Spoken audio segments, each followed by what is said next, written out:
Hello everyone. तो स्वागत है आपका एक नई वीडियो में और एक नए टॉपिक के साथ। तो आज हम पढ़ेंगे अभिप्रेरणा। तो आज हम पढ़ते हैं अभिप्रेरणा। अभिप्रेरणा से काफ़ी लोग मतलब परिचित होंगे। मोटिवेशन जिसे कहते हैं। अभिप्रेरणा कभी कभी हम खुद को भी मोटिवेट करते हैं या किसी और पर्सन को मोटिवेट करते हैं। तो ये क्या है, बच्चों में बहुत ज़रूरी है। ठीक है, हमें एक बच्चे को मोटिवेट करना है, उसे कभी भी हमें डिमोटिवेट नहीं करना है। उसके अंदर हमें पॉजिटिव एनर्जी भरनी है, ना कि नेगेटिव एनर्जी।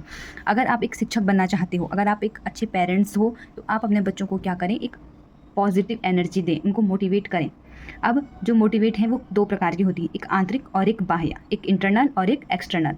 सबसे इम्पॉर्टेंट क्या है, इंटरनल।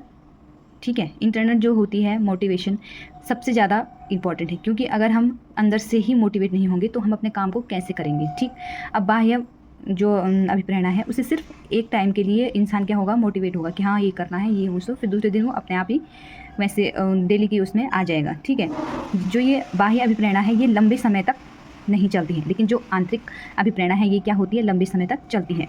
यह स्वयं में अभिप्रेरणा है, खुद के लिए सोचना और अपनी इच्छा के लिए काम करना क्या है, आंतरिक अभिप्रेरणा है। इसमें क्या होता है, ये अभिप्रेरणा सिर्फ कैसे की जाती है, किसी कार्य को करने के लिए किसी व्यक्ति को लालच देना, या किसी स्कूल में या किसी बच्चे को क्या करना, सिर्फ नंबरों के लिए उसे प्रेरित करना, उसे मोटिवेट करना। लेकिन कभी भी हमें किसी भी व्यक्ति को क्या करना है, बाह्य अभिप्रेरणा नहीं देनी है, उसे आंतरिक मोटिवेट करना है, इंटरनल मोटिवेशन देना है, ताकि उसका जो मोटिवेशन पावर है वो हमेशा बढ़ा रहे और हमेशा अपने काम को अच्छे से करे और आगे बढ़ता रहे। चलते हैं आगे। अंतः आत्मा में क्या है, इंटरनल मोटिवेशन है। हमें अंदर से क्या चाहिए, मोटिवेशन चाहिए। लेकिन जो बाह्य अभिप्रेरणा है ये सिर्फ दिखावटी होता है। ठीक है, अमेरिकी मनोवैज्ञानिक B.F. स्किनर ने कहा है कि जो अभिप्रेरणा का संबंध माना गया है ये मोटिवेशनल इंटरनेशनल हाईवे की तरह होता है। जितना अच्छा मोटिवेशन होगा, सक्सेस रेट उतनी ही अच्छी होगी। ठीक है, इसलिए मोटिवेशन क्या है, बहुत ही ज़्यादा इम्पॉर्टेंट है। बच्चे में हमेशा इंटरनल अभिप्रेरणा को ही बढ़ावा देना चाहिए। मतलब बच्चे में कभी भी बाह्य अभिप्रेरणा को ज़्यादा महत्व नहीं देना है, हमें आंतरिक अभिप्रेरणा को क्या करना है, बढ़ावा देना है। अभिप्रेरणा का चक्र। अब यहाँ पे एक अभिप्रेरणा का चक्र बनाया गया है। पहले क्या होती है, हमें नीड होती है। ठीक है, किसी चीज़ की हमें आवश्यकता है और फिर हम उस चीज़ को पाने के लिए अपना कार्य करते हैं और धीरे धीरे एक सर्कल की तरह वो आगे चलता रहता है।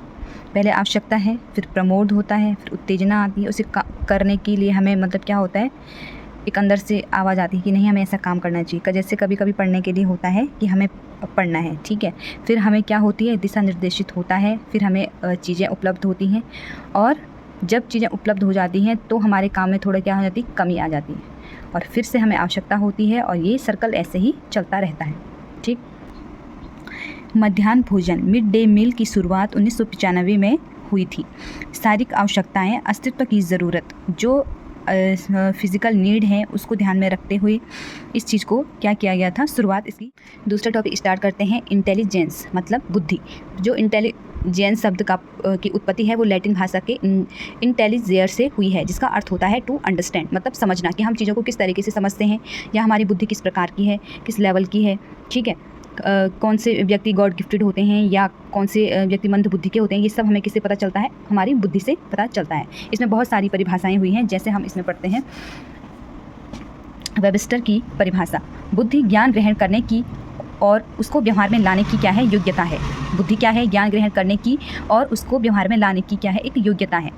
वेल्शर के अनुसार बुद्धि एक सचमुच या सार्वजनिक क्षमता है जिसके सहारे व्यक्ति उद्देश्यपूर्ण क्रिया करता है, विवेकशील चिंतन करता है और वातावरण के साथ क्या करता है, प्रभाव ढंग से समायोजन करता है। मतलब अपने वातावरण के साथ क्या करता है, सभी कार्य में भाग लेता है, सभी जगह काम करता है, तो बुद्धि उसे कहते हैं। जो व्यक्ति क्या है, मानसिक स्तर से सही है तो वो सभी काम क्या करेगा, सोच समझ के करेगा, अपनी सूझबूझ से करेगा।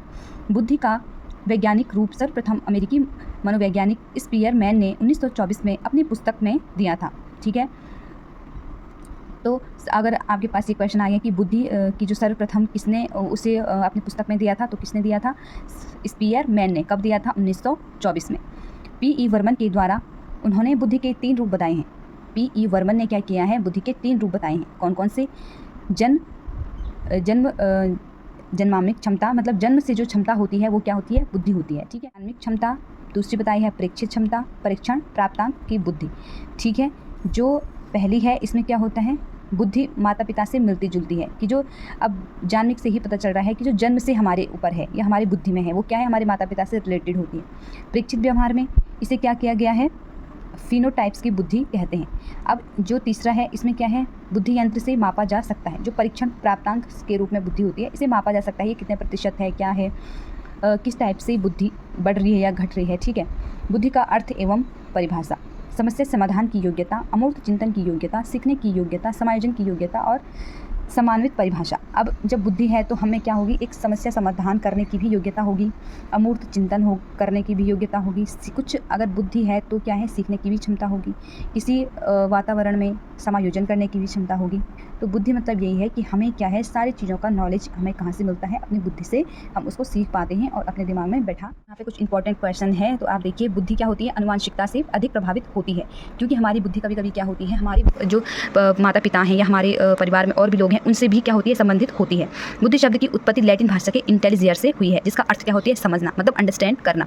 बुद्धि लब्धि की जो अवधारणा है वो किसने दी है, विलियम स्टैन ने दी है। कब दी है, 1912 में दी है।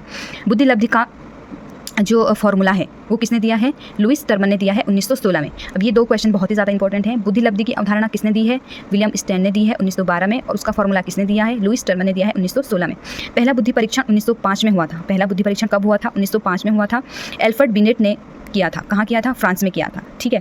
मानसिक आयु का सप्रत्यय किसने दिया, मानसिक आयु का सप्रत्यय किसने दिया था, 1908 में एल्फ्रेड बिनेट ने दिया था। आईक्यू की अवधारणा किसने दी थी, 1912 में विलियम स्टर्न ने दी थी। आईक्यू की अवधारणा किसने दी थी, विलियम स्टर्न ने दी थी।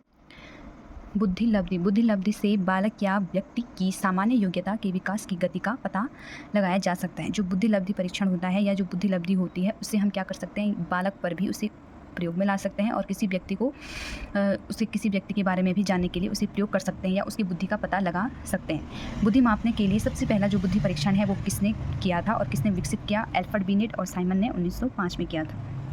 इस परीक्षण में बुद्धि को मानसिक आयु के रूप में मापकर अभिव्यक्त किया गया।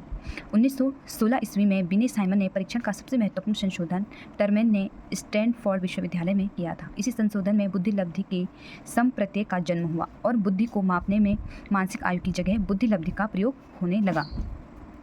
आईक्यू टेस्ट मापने का जो फॉर्मूला है वो किस टाइप से होता है, ठीक, मापने का जो फॉर्मूला है वो किस टाइप से लिखा जाता है या किस टाइप से करते हैं। आईक्यू लिखा, ऊपर MA और नीचे CA, ठीक है। मानसिक आयु और वास्तविक आयु गुणा 100।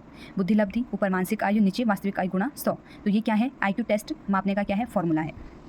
अब हम इसमें देखते हैं कि जिन बच्चों का आईक्यू 140 से अधिक होता है वो क्या होते हैं, प्रभावशाली बच्चे होते हैं। जो 120 से और 139 तक होते हैं वो अतिश्रेष्ठ होते हैं। 110 से 119 तक होते हैं श्रेष्ठ बालक होते हैं। 90 से और 109 तक क्या होते हैं, सामान्य होते हैं। और जो मंद बुद्धि के होते हैं वो 80 से और 90 तक क्या होते हैं, मंद बुद्धि के होते हैं। 70 से और 79 तक क्या होते हैं, सीमांत मंद बुद्धि वाले होते हैं। और 60 से 69 तक क्या होते हैं, बहुत ही मंद बुद्धि होते हैं।